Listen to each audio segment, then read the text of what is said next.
Thank you for tuning in to Koppen with Comic. I'm Brian Koppen, and we're here with comic Scarlet Meyer.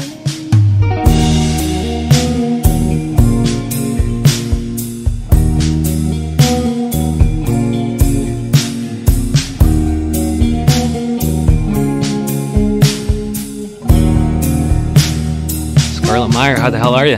I'm great. How are you, Brian? Oh, good. And it's time to first plug up top what kind of comedy you're doing. You're doing an advice column on Medium called Ask a Hot Mess. Yeah, I've been doing that for a little while, but I'm also a humorist. I do stuff on Reductress, McSweeney's. I have stuff on Points and Case. I'm all over the place, but I love my Twitter too. Yeah, your Twitter. You're a good Twitter follower, and your handle is Scarlet K. Meyer. Okay, Scarlet K. Meyer. And then now, if I wanted to ask a hot mess something, how would that work? I have this thing called Saraha, which was popular with the kids for a while, and it's an anonymous message thing that kids would use to bully each other mostly. Oh my gosh! But you can just write me a question, anything relationship, work, whatever, and I won't be able to know who's saying it. Okay. Which I think maybe people don't realize, but that's kind of a good thing. If I'm just totally. in a totally embarrassing situation and I need your advice, it helps for people not to know who the hell I am, right? I would think so. Yeah, because you're still going to give me the beneficial advice, but I won't be embarrassed among my peers. Exactly. And bullied like crazy via the very medium Saraha? Saraha. Okay, where people are just bullying each other. And then your day job is interesting. You kind of are in television production? Yeah, I'm this weird true thing crime? called clearance coordinator. Okay. And it's you clear legal rights and stuff. Yeah, kind of. It's to give artists credit. Anytime you see a piece of artwork on a TV show, it has permission to be there. They talk to the artist, made sure everything was cool first. Okay, and so that involves, do you have to deal with lawyers a lot? Because I went to law school, so I'm a former lawyer, and so I know just how wonderfully pleasant we are. We have a really nice lawyer on the show, but yeah, in general, they'll be interesting personalities sometimes. Okay, and then what are some of the things you write about on Reductress and McSweeney's and things? What do you find just hilarious? Well, Reductress, is just mostly satire. It's a fake. They say It's like The Onion or something. Yeah, it's a fake women's magazine. So I've seen a lot. There's a lot of female, great female comics doing good writing for them, I think. Yeah, so just personal observations about just life as a woman, life as a person. McSweeney's, they tend to be a little more nerdy or strange, academic. Yeah, I did. I think my favorite one I did for them was Curses from the Millennial Witch, which is just Is that kind of spoofing all the millennial narratives that are going around? And what are some of those? What did the curse of the millennial witch? Did she just cancel everything? They're just She mundane. canceled retail. Okay. Oh yeah, totally. Okay, because they're just known as famously canceling everything. All the retail establishment went belly up. The mall went belly up, and we really should be sad about that because the millennials killed our cool shit, right? Murdering things left and right. Yeah, we just totally missed the mall. So we need more of the retail stores back. Now, one of the things that I don't know if the millennials are I don't think they're behind it at all, but it's just conspiracy theories and the funny idea that you have that, or just one of the ideas that I wanted to talk about is conspiracy theories as a spectator. And that's not really my idea, that's yours, but I would love to talk about it. What are some of the conspiracy theories that you just think are ripe for ridicule? Ridicule is also, it's interesting to just see them unfold. I definitely feel like they've become more popular lately. So to back up, when I was a production assistant on Wild 'N Out for a little while, cool. Which was really fun. One of my favorite jobs, actually. And I was there with one of my best friends, and we kind of started to slowly piece together that everybody on the show believed in the Illuminati. For real. And it was a very interesting experience for me because it was one of my first jobs as an adult. And it's you start to meet adults where you're a functional human, you pay rent, you have kids, but you believe in this whack shit. What's going on? And why do you think that is? It's because because it's a subversive idea or whatever, they never have to pick it apart. They can just find other people like them who believe in the Illuminati sight unseen, and none of them do the hard work of scrutinizing why that might be incorrect. Illuminati, I kind of get in the sense that there's a lot of shady shit going on in the world. And, if you're just a regular person, you're bad stuff's happening. I don't know why. It's got to be some force instead of being I don't know, the world's complicated and bad shit happens. But there's very few people, at the rarefied halls of power, Federal Reserve meetings or who sets central banks interbank lending rates and things like this. They're also just high in the clouds and rarefied, and nobody has power over them, but they seem to affect quite a bit. And that's why economies are cyclical, and currency currency manipulation. And it would seem that not many people have their hands on the levers of power, and so do they just assume or ascribe ill motives to the people who do have their hands on those few levers? Because there's not many levers that can really mess shit up in a real way, and they're at a very high level. Yeah, I think it's a little more cruel than that. I think it's just unintended consequences, and bad shit happens from it.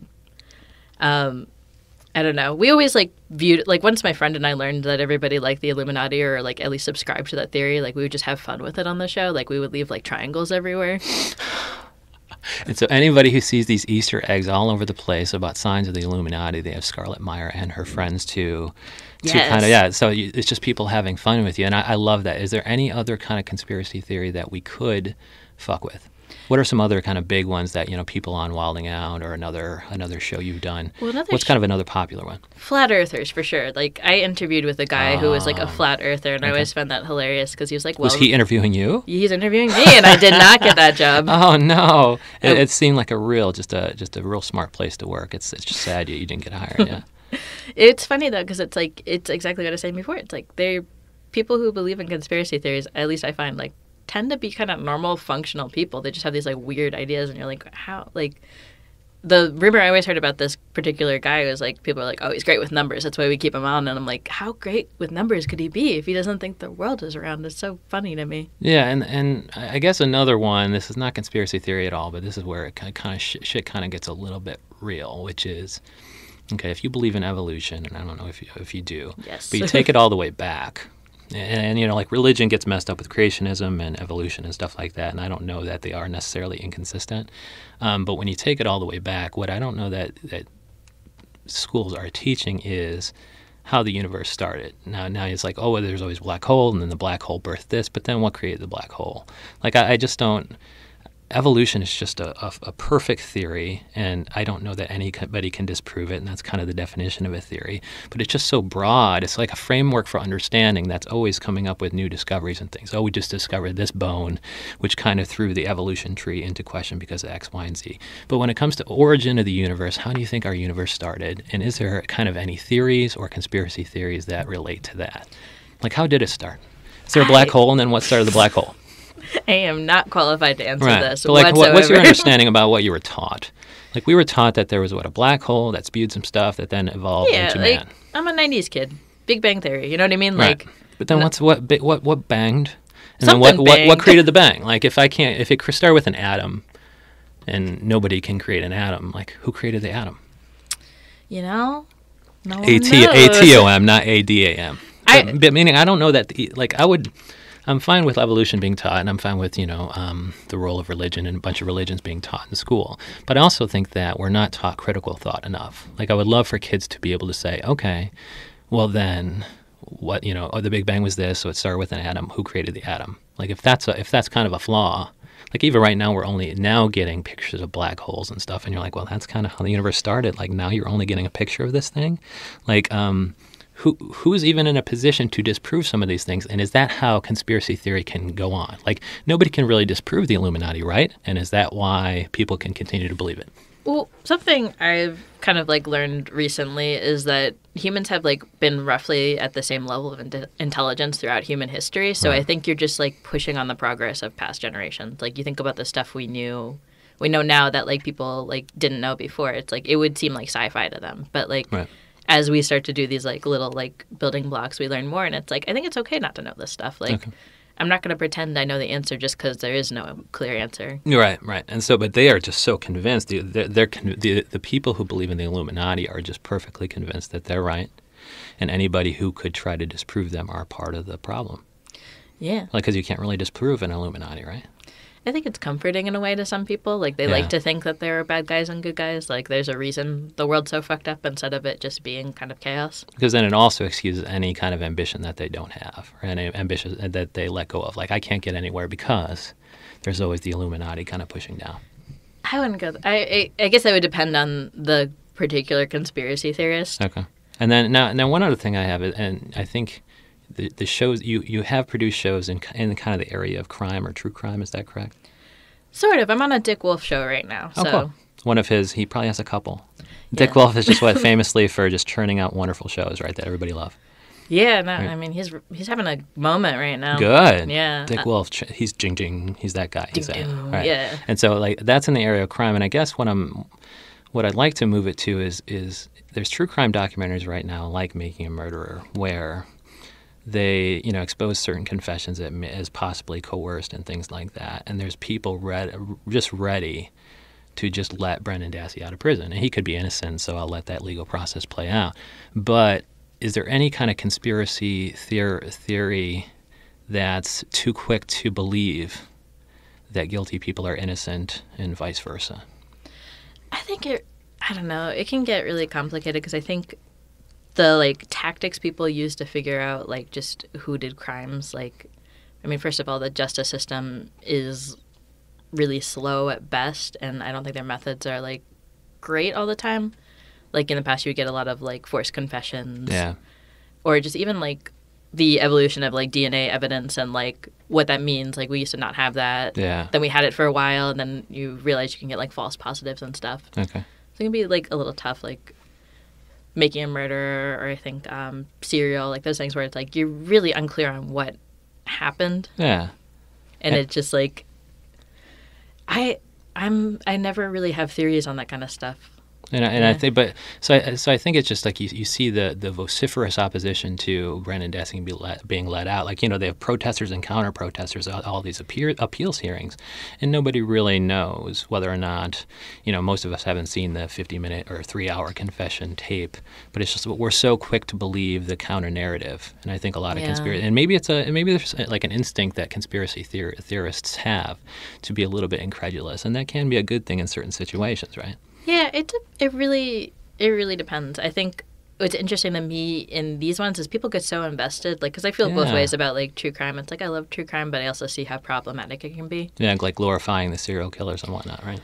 Yeah, also just like people get so involved in this stuff and think they know what's going on, but they're like forgetting like there's victims, there's people's lives, and like no one really knows one way or another. That's why there's like a whole documentary on like both of these cases, because it's like, I don't know, like not documentary, one podcast, but it's like it's such a big question that no one actually knows for sure. So why do you think you know for sure? Yeah, and so there's people and a lot of this, you know, a lot of the legal system has been designed to kind of have some finality in jury verdicts, and so that's why all these appeals are getting unsuccessful or being, you know, rejected or whatever, is because we want the people in the room, the jury of your peers, to look at the credibility of some of these people like Brendan Dassey and other that, and those are the people who saw the full confession video, and some of that stuff is like, yeah, you got the weeping mother there who lost a daughter, and you don't want her not to have justice, but meanwhile somebody else in the Dassey family could have done it or whatever, and that's just kind of sad. But our job is to find the humor in that, and so to wrap it up, we can find your hilarious stuff, and I love your Twitter. I'm a big follower of your Twitter account, and it's Scarlet K. Meyer.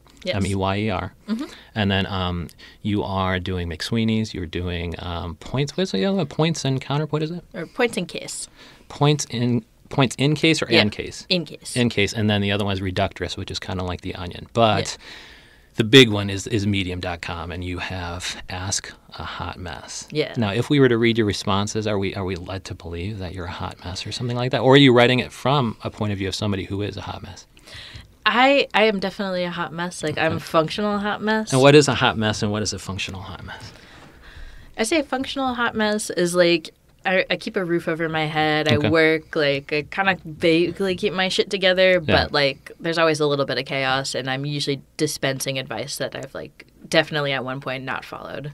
Or advice that somebody else gave to you at that point in time. Yeah, exactly. Or like sometimes I'll give advice where it's like if that situation were to happen to me, it's like no. Like I feel like people react to things a certain way. You're always going to kind of do the thing that's worse for yourself, you know, self-sabotaging behavior. Oh, right. And so because you've experienced the chaos, you can see it in your readers' lives and able to be like, no, your life is chaotic for a reason. You're the one who set it up that way or whatever. It's much more, not like fun, but like it's clear cut to me when I see someone else's problem. And I think that's kind of true for humans as well. Like you you're not going to have any perspective on your own problems, but you see someone else's problem and be like, yeah, no, do this. What are you doing? And have you ever done that? Have you ever wrote like, it would be interesting to hear you actually have a problem, and I know you don't have any, but you know, your life is perfectly in order, and then totally. then some chaos comes and your life is out of order. If you were to write yourself and then in a couple weeks answer yourself. I've kind of done that. Oh, good. And we can find that on Medium? I can actually send you guys links, but I used to write for Hello Giggles, so like I would do like a lot of like relationship and like lifestyle sort of stuff for Hello Giggles, and it was funny because I was like writing it when I was like 23 and I didn't know what the fuck I was talking about. So I'd be like, yeah, no, definitely do this, like, and I'd give all this advice, and then I read it now, and it's kind of, it'll either be like, oh, wow, that's good, should remember that, or like it's like, why are you don't know what you're talking about, why are you telling people this? I love that. And so one thing that you have to look forward to at Ask a Hot Mess is that it's no longer written by a 23-year-old. Like, and we should also just keep in mind that some other competitor columns that are not as funny are being written by 23-year-olds. So go to Scarlet K. Meyer instead, because she is able to answer your questions at Ask a Hot Mess. Scarlet Meyer, thank you so much. Thank you, Brian.